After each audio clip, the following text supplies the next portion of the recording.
Hi guys, Scotty here with another DBZ Dokkan battle video for you, and in this video we're going to be looking at how you can beat Stage 12 of the Live or Die Predatory Planet event. So we are going to be taking in our normal clones team, and we're going to be running them with our big premium lead there with our LR Zamasu slash Goku Black tag unit. Pretty excited. I'll be fully honest with this one. I died previously in the run. Very exciting. So it looks like this is this is actually starting to get a little bit more difficult. Granted, I didn't have Goku Black slash Zamasu tag unit on rotation, so he wasn't providing all that attack and defense support, which the clones really love, and it just boosts him up so much, gives him that extra defense as well as that extra attack. Yeah, 80% is definitely doing a lot of heavy lifting with this team here, and you can feel it when that unit is not on rotation. However, we're gonna be fine here. We're just gonna select our type units that we're gonna do damage to here, make sure that we are spreading our damage out evenly and hitting the right units here. Now, a big thing about this team, and I suppose it's time to start talking a little bit more about mechanics and tactics and all that. Now that's a little bit more difficult in here.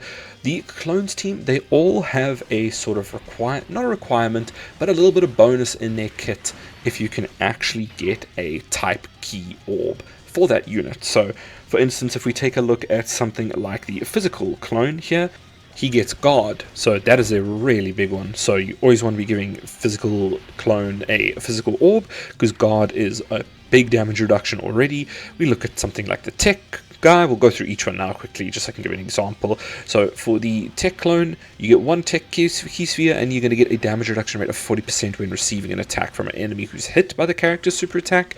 So obviously he will need to attack that enemy to get 40% damage reduction from them. The strength clone is going to be launching an additional super attack with that orb obtained. The int clone is going to be recovering 10% HP, so that's very nice. And then lastly, the AGL one, arguably one of the most helpful clones to give the key orb 2, is going to have a chance of evading the enemy's attack of an additional 20% chance of evading the enemy's attack, so he gets a 50% chance on this team already because of having Future Saga category allies. Then he gets an additional 20% for having all the clones on the team, Future Saga allies who have the name clone in their name. And then lastly, so that's already 70%, and then lastly, one AGL key orb is going to give him 90% chance to dodge, which is just crazy. So yeah, always give your clones key orbs. So with this team then, especially when the content starts to get a little bit harder like this, it's time to start. You got to start playing the key field there and seeing, okay, how are we going to organize the clones so that when I grab this orb, then that's going to bring these int orbs down, so then we're going to get int orbs, and then hopefully gives us a strength orb at the end there as well to do extra damage with the strength clone. So stuff like that just with this team. If you are struggling a little bit and you're wondering why you are not managing to get through, and you're maybe following along as well, it could be that you're just not giving the correct key to the clone, and you could get a little bit unlucky with that. So it does take a little bit of just sort of finagling around and seeing, and you can obviously always reset your turn as well if you're really struggling and you can't get the right key orbs. Just reset the turn and you can try again, maybe get the key orbs to drop down in a different way.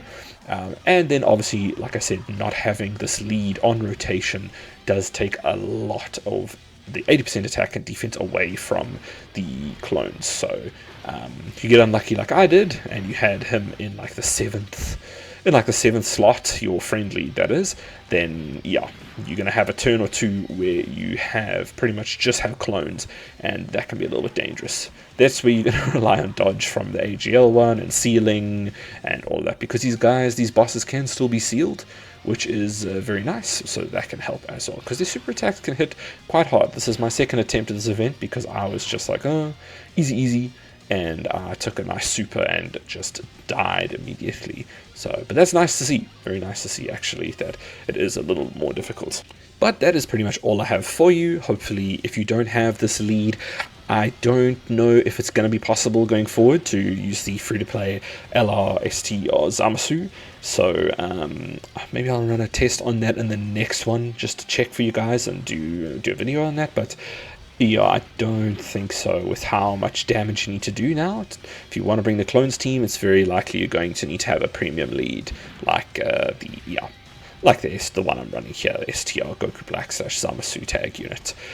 But yeah, thank you. Thank you so much for watching, and hopefully we will see you in the next one. It's gonna be stage 13, and then the final stage 14.